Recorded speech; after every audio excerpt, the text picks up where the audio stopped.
Okay, I just wanted to make a video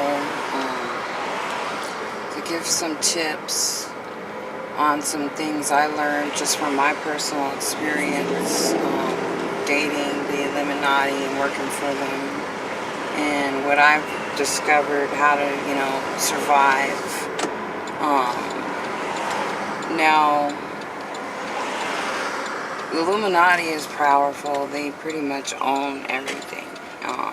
They're the ones who own the businesses. They're the ones who do the hiring. And if you want to get a pretty decent job, more than likely you're going to be working for them. I'm not saying that you should go out and quit your job or nothing like that, but I'm just telling you to be aware of, what is going on, what's taking place. Don't fall into any traps of selling your soul or becoming a sex slave or getting involved in any kind of relationships with these people, dating them on the job, that kind of thing. Because a lot of times they'll give you the job just so they can sexual harass you later. They want to date you and look at you and stalk you. So, most of the time they only hire beautiful people. And speaking of that, they have a website now for beautifulpeople.com. And they have, the elites are on there and they judge you, deciding upon, if your credit is good enough, if your clout is. And then, they determine if you're pretty or beautiful, and then you get in the club, and then I guess you get all the exclusive invites to events or whatever. And then there's even jobs on there that are only posted for beautiful people, which is really a discrimination. But these things are just getting out of hand. EEOC doesn't really track anything, and they just it's pretty much chaotic because it's like non-profit. They don't really care. They just show up to work, shuffle papers around, do a few cases here and there, and then they pretend like, they really were working. So, this stuff is just way, to me, nobody's watching it.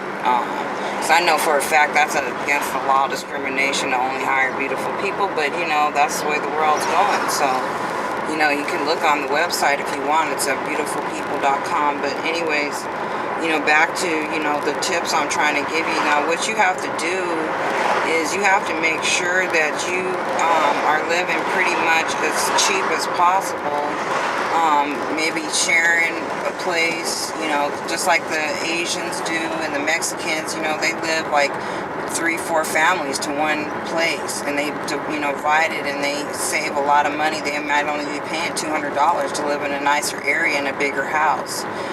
They're on to that. They'll get a house in a white, affluent area, and they'll live 3 to 4 families in that house, get a nice, 2-level house or whatever, and learn to get along and put their money and stack it up, and then they'll buy their own houses later or their own businesses, and that's how they come up. They pay off their cars. They don't have a bunch of car payments, and yeah, they have nice cars. They're driving Lexuses, Toyotas, everything. Mercedes, they got the nice cars, Camrys, you name it. They got the Acuras, but they pay their cars cash, okay? And they know to stack their money. They know to live as cheap as possible, and they basically try to, live very. They don't buy a lot of furniture. They'll sit on the floor. They don't have to. They'll sleep on the floor if they have to. That's just tradition. From where they come from, their culture and stuff. So they don't buy a lot of knickknacks and crap. They don't have to wear all the designer clothes we do. And, if you learn to live and cut your expenses in half, the elites can't really affect you as bad as when they try to get you to sell out, when they try to get you to become a sex slave or to date them or whatever. And then when you deny them, then you're not gonna take a cut that much. See, what I did, unfortunately, is that I, lived a lifestyle where I bought a nice car and I ran up credit cards, and so when they basically unlawfully terminated me, I was stuck, just where they wanted me to be buried. They wanted me to have medical bills. They wanted me to have credit card bills. They wanted me to basically lose my job, my way of supporting myself and paying the bills to keep my credit, because the credit is exactly what you need to get a good job, remember? And they know that. That's why they always try to get you in the credit area, because they know people will go in there and look at you and they'll be like, well, she don't pay her bills, you know, and so why would I want to hire her? Even though that's why you're trying to get a job, is to pay the bills off, but they don't care because they just want to maintain people that are already in the system. People are already somewhat eliminated, or like participating and doing what they're supposed to do, like following what the elites say. And not, you know, trying to defend rights, human rights, or women and children. And so, you know, I'm just saying, you know, so you got to be careful. You got to make sure your car is paid off. You got to find the cheapest places. You got to try to live with people. You got to try to eliminate student loans altogether. I mean, I wouldn't even recommend going to school a lot and charging up a lot of loans, because that's really how they get you. Because they try to make you think, oh, if you pay into the system and you go to school, that you're going to get all this, you know, good job or whatever, but then they just hit you with no job, and then you're just stuck with all these loans, and then your credit's messed up. Either way, they got you. Okay, so if they don't get you in the credit cards, if they don't get you in the medical bills, then they got the, you know, student loans. See, other countries, it's a benefit to them to, they know it is to have people educated and to apply that towards the better standards of life in the community. And so they don't charge you, nickel dime you just to go to school like America does. I mean, you have to pay them just to try to be smart, or try to, you know, do good for society and to get good jobs. You have to pay them just to go to school for that. I mean, that's how it's boiled down to. The more you pay into the system, the more better job you're supposed to get. So if you pay $100,000 or more, then you're supposed to get a better job, and you be a little bit higher up in the pay scale.